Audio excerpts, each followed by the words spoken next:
Alright, good Sunday evening, everybody. I am meteorologist Nick Kelly. We are finally sorted out a few technical difficulties here, but we are finally live on YouTube. Don't forget, if you haven't done so already, be sure that you subscribe to our channel. Ring that notification bell so you don't miss any notifications or videos from us, be it recorded or live streams. And of course, be sure you hit the thumbs up. Make sure you like our videos because we're going to be doing quite a bit of YouTube coverage here as we go through the rest of this severe weather season, as Doug's been pointing out for the past several months now. All right, let's dig into our severe weather setup that we have in place, and finally took until about an hour or so ago for it to really kick off. We have a severe thunderstorm watch out until 4 a.m. for the counties in the orange. That is from Stockton Lake, so that's Cedar County, and then working back down to Barton County, Crawford County, Labette, Montgomery, and then points south, with the exception of Benton County, Arkansas. If you're in the orange, that is a severe thunderstorm watch until we hit 4 o'clock Monday morning, and it is because of what our incoming cold front is doing right now, along with upper level energy coming not just from an upper low in South Dakota, but additional energy coming out from Colorado as well. Once we got to about 10 o'clock, that's when we really started to see the radar come to life with developing rain and thunderstorms along the cold front. A few storms are trying to develop ahead of the cold front, but there are going to be storms later on tonight that will be around behind the cold front. And when that happens, they're not surface-based, so we wouldn't be too worried about the very, very low tornado threat. We're going to primarily deal, by that point, with heavy rainfall and mainly a wind threat with wind gusts trying to push near 60, and maybe some hail as well. But in the short term, I think this is going to be the peak of our potential for large hail, anywhere from quarter size and maybe potentially up to golf ball size hail, depending on how tall these thunderstorms get and how strong these updrafts can be as we continue to see these things develop. With that said, let's take a tour of the radar network. We're going to start zooming in to the latest severe thunderstorm warning, just clipping parts of our area. That is for extreme western Washington County until 11:45. Pretty much taking a good chunk of Osage County in northeastern Oklahoma. That belongs to the Tulsa television market, but we do get some viewers outside of our immediate DMA. And just double checking with Doug to make sure that everything is good to go. And finally got these little technical issues sorted out here. This warning, by the way, for extreme western Washington County, that's in effect until 11:45. From the Tulsa Weather Service perspective, they're seeing a quarter-size hail possible, along with 60-mile-per-hour wind gusts as these storms get going. And they are moving to the east at about 40 miles per hour. So, if we want to take that at face value here, and we take them to the east at 40 miles per hour, maybe a little jaunt to the north as well, based on how that polygon is shaping up, we could have this potentially clipping parts of, let's say, southern Montgomery County, working into Newada County, maybe southwestern parts of Labette County within the next hour. So we're talking about Caney by 11:37, Bartlesville around a quarter to midnight, let's say 11:48, Fawn Creek at 11:54, Parker by 12:03, getting close to Coffeyville by 12:05, Newada by 12:20, potentially approaching Edna, Kansas by about 12:27. We have additional severe thunderstorm warnings as well. You can see them affecting other parts of north central, northeastern Oklahoma. We got especially this one here developing between Red Rock and Enid. If I can quickly query that for you. If you know anybody out there, that is a potential severe storm with ping pong ball size hail and 60-mile-per-hour wind gusts.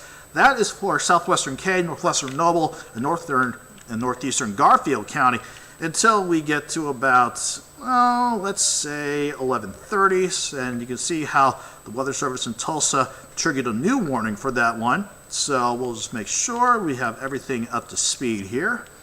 They're backing it down now, thankfully, 60-mile-per-hour wind gusts and quarter-size hail, but that is a continuation of that severe thunderstorm warning and a bit of an extension of sorts for parts of Kay, Noble, Grant, and Garfield counties out in northern Oklahoma. The other severe storm that we're watching around Pawnee, Osage, and Hominy, that is in effect until 11:45, so another 18 minutes to go on that, with the potential for that to produce ping pong ball size hail along with 60-mile-per-hour wind gusts. So while those are the only severe warnings that we have on the board, we're going to reset our view because right along and even sneaking behind the cold front, we are certainly seeing these thunderstorms come to life now, and they have really filled in fast over the past hour. So let's zoom in. Let's see how these are shaping up. We got strong thunderstorms really getting going now around El Dorado Springs, south of Osceola, scraping along the northern and western sides of Stockton Lake, including the town of Stockton. We continue south and west now. We'll have these storms skirting around Montevallo, Jericho Springs, Doyleport, Lamar has worked across Barton County, working away from Minden Mines, but it really picks back up around Nashville, and as you head south along Missouri 43, Waco, Asbury, you are getting some heavy rain and maybe some small hail too as the lightning continues to pick up in extreme northwestern Jasper County. We are moving along. Thunderstorms, in fact, right on top of the station, close to Weir, on top of Scammon, Columbus, around Lawton, including additional downpour, let's say right on top of Galena and to the west of, let's say, Old Carousel Park as you work into the extreme western sides of Joplin on 66 or 7th Street. Really picks up in intensity, though, as we work southwest of Columbus and back towards Chautauqua, Kansas. In fact, I want to see how this is potentially stacking up because I'm really curious about those high reflectivity values. These storms are certainly tall, a 3D slice, or a volumetric slice if you will, indicating the storms are trying to push at least 40,000 feet tall. So certainly the updrafts are trying to get these storms as strong as they can be, and with a storm that tall, wouldn't be surprised if we got some hail eventually coming out of that and maybe pushing quarter size at the rate things are going. Resetting our camera view, and then we just have one more storm getting going along Oklahoma 10 just to the north and looking north and west of Welch. As far as how things go for the rest of the night, these storms popping up right now, they're only going to continue and grow in coverage, maybe a little bit of intensity too. But again, I want to stress that the main threats here up until about 3 a.m. It's going to be wind. It's going to be heavy rain, wind gusts, by the way, mainly around 60, maybe 65 miles per hour. And I think up until about 1, 2, potentially 3 a.m., can't rule out hail sizes between quarter size and potentially golf ball size, depending again on how tall we can get these updrafts to go and get these raindrops to work with the colder air aloft to produce such hailstone sizes. But through the overnight, the overall trend will continue to be these rain and thunderstorm chances sticking around. But I really do think by the time Michael Hayslip joins you on the air at 5 a.m., there's going to be just rain and some thunderstorm chances around, especially in our southeastern counties as you work closer to Table Rock and northwestern Arkansas. Then the focus is going to be maybe a few showers late in the morning, but we're going to gradually dry things out as we go throughout the rest of the day tomorrow.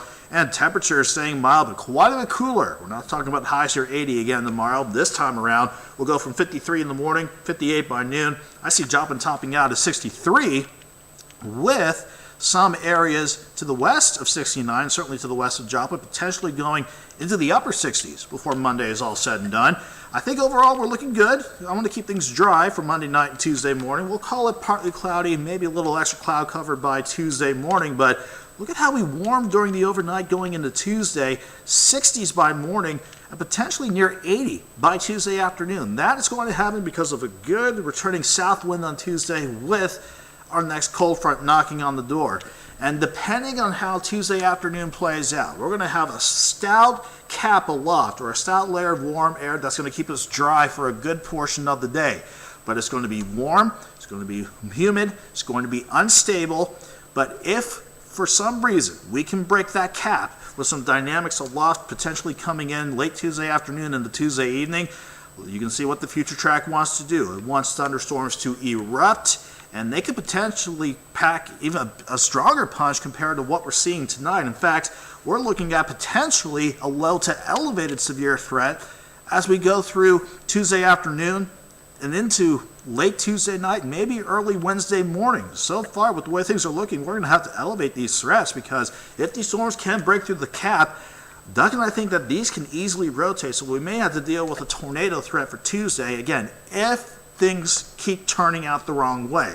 Not to mention a large hail threat, a high wind threat, and some more heavy rain to contend with. But at least with our rain chances for tonight, we're going to range between 1/4 of an inch on the low end to about 1.5 inches, depending on where the heavier rain tracks. So something to keep in mind as you plan out your morning drive.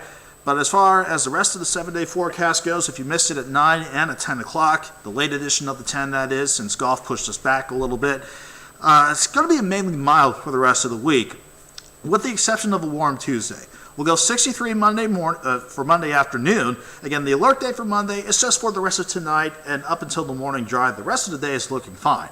Then, an alert day for Tuesday, based on how we could potentially see strong to severe storms erupt again Tuesday afternoon into Tuesday night. Before they get going, we'll go from early morning lows around 54 to highs around 80, tapering off these rain chances Wednesday morning with highs around 64. We're dry Thursday, a cold start before we bounce back to 62. And so far, sticking with Doug's pattern, we got additional rain chances starting to return on Good Friday with highs near 63. And then for Saturday and Easter Sunday, we'll watch for thunderstorm chances. Some of them could be a bit strong, but it's going to be mild for Easter Sunday with highs in the mid-60s. We are going to continue to keep an eye on these as we go throughout the course of the evening. So keep it tuned here. We'll keep you updated, and hopefully you can